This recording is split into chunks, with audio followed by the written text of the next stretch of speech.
First time traveling is super exciting until you just packed all the things that you thought you will use on your trip and now your suitcase is refusing to close. I know, right? I have been there. Or you packed your charger but the charging plug in that country doesn't fit your charger. Or the bag that you packed with your passport is now at your home. I know, total chaos, and now you're crying. I have been there. Literally, I have been there. So, I am going to tell you 15 tips that is going to be super helpful for you traveling for the first time. These tips are going to be the kind that saves you your space, your money, and your sanity. So, these are not that Pinterest aesthetic hacks, these are my been through it hacks. So, grab your chai or coffee and let's get ready to travel. When I discovered this, it literally changed my packing game.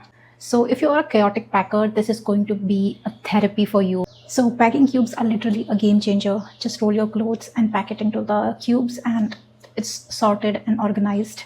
And it just saves you from turning your bag into a mini tsunami every morning. One small tip would be keeping one cube for your laundry because you don't want your white t-shirt to be smelling like yesterday's socks. Always pack a tiny medicine kit which includes your stomach medicine, your headache medicine, and all the things that you need at the time, like whatever you use at your home, like band-aids, etc. Just keep it in a tiny first aid box and keep it with you because finding a pharmacy midnight is going to be a horror story for sure. I just learned it in a hard way when I was in Japan and I got a bad stomach issue and I couldn't find any medicine, any pharmacy nearby my Airbnb, and I had to wait till morning to get to the pharmacy and buy some medicine. So yeah, just keep the medicine with you, whatever you need for a tiny bit of a headache like or stomach ache, something like that, if you are prone to that. This I literally learned my way through all the trips that I have been in. I just pack everything, like anything that I need, I just overpack actually. So it is going to be very chaotic for you to change your outfits during the trip. I'm sure most of the outfits you think you are going to need or you think you are going to wear is not at all going to be useful.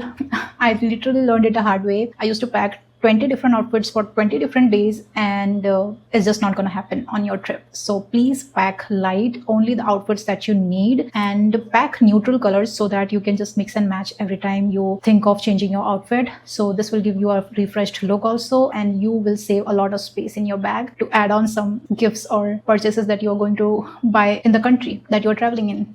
This next tip is very, very useful and I have used it in multiple countries and this has been very handy for me. So carry a portable water bottle. Why I'm saying this? Because you are going to buy a lot of water bottles in every country you travel, because sometimes when you're just entering the airport and you feel thirsty and you have to buy a water bottle again. So yeah, it is a very expensive thing. So carry a portable water bottle so you can fill it at the airport. After checking everything, you can fill the water bottle and easily drink it. You don't have to buy multiple water bottles every time, and it is very costly, by the way, at the airport. If you are thinking like, no, I'll just buy at the airport or I'll just buy in that country, it is going to be very expensive. So carry your portable water bottle. Very important tip. Save money, save plastic, and save the world.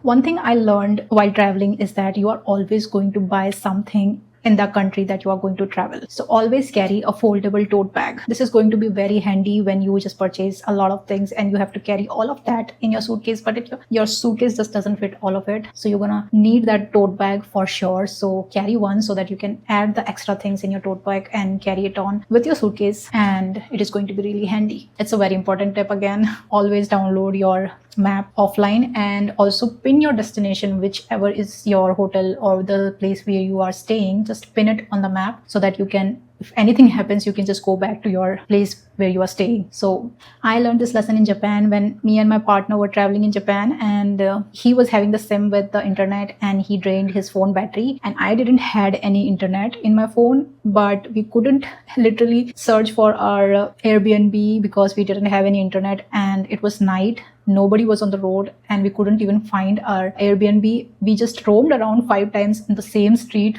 that whole night. It was so chaotic. And I just wished I had downloaded the map offline and pinned my location on that time. So don't make this mistake that I made. Next tip is to learn few local phrases. whichever country you are going to travel, just learn their local phrases. Just learn some very normal phrases like hello, thank you, sorry, just like that. If you learn this, you can easily communicate to them. When I was in Japan, I learned hello, thank you, and sorry in Japanese. And I was like, whenever I said arigato to everyone who in the store or in the shopping mall, or randomly to people, like sorry if I said sumimasen, I said, and people just smiled so wide when I said their local phrases in their language. It made them felt so happy that I put the effort to learn their language, even if it's just two or one word. If you are learning it, they are just going to appreciate it more. So please do that.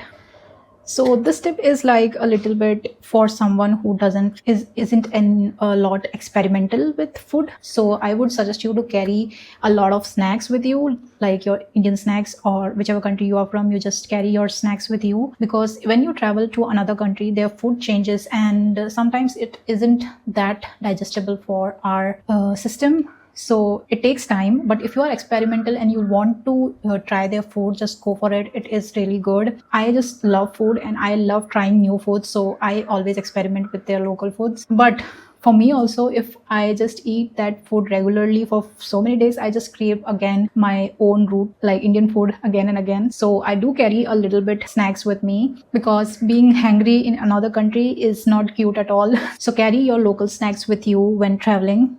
Next step is very important and very must do thing. This is like very normal kind of a tip, like it is like ye to karna hi chahiye type ka tip, but most travelers just don't do this, which is learning the local etiquette. So when you are just traveling somewhere, just learn the local etiquette. When I was in Japan, most people just stay on the right or left side of the staircase, so that other people who is in a hurry can easily pass on that. And this is their local etiquette, and you have to follow their rules too. Like if you are from another country and you are just a traveler there, so you think like you don't have to follow their rule. It is not like that. Just follow the rules that are local in their country, and don't disrespect that just because you are coming from another country and you don't know it. Just learn from them and follow it. In Singapore also, there is no eating rule in the metro, and you have to follow it, because these are like non-negotiable things when you are traveling, because it is their country and they are following the rules. So you should also following these small things shows respect and also avoids those awkward stares.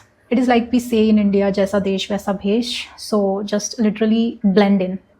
So not every country is now card friendly. So always carry the cash with you. It is going to be really helpful while traveling. Always carry a little bit cash with you. It should be half or half, or even 60-40%, like carry 40% in card and 60% cash, or 60% in card and 40% in cash. Just divide your money like that and carry with you. It is going to be really helpful, because not every cafe, shops, or everything accepts card. So always carry cash, a little bit cash with you, because in smaller town, cash is still the king.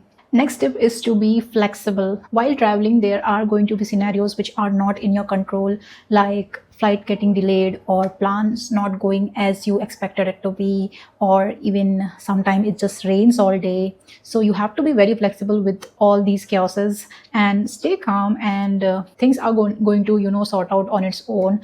You just enjoy the moment, and you are going to laugh later thinking about those moments, because I literally laugh a lot thinking my chaotic travel stories. These are like my cherished memories. It is going to be really funny after a while. So be flexible, and travel is not going to be perfect at all every time. Few other tips that I think is important I'm going to mention in this screen. You can just check it out. Remember, travel isn't about doing everything perfectly. It is about enjoying the journey, even when your bag doesn't zip. I'll see you next time in the next video. For today, bye bye.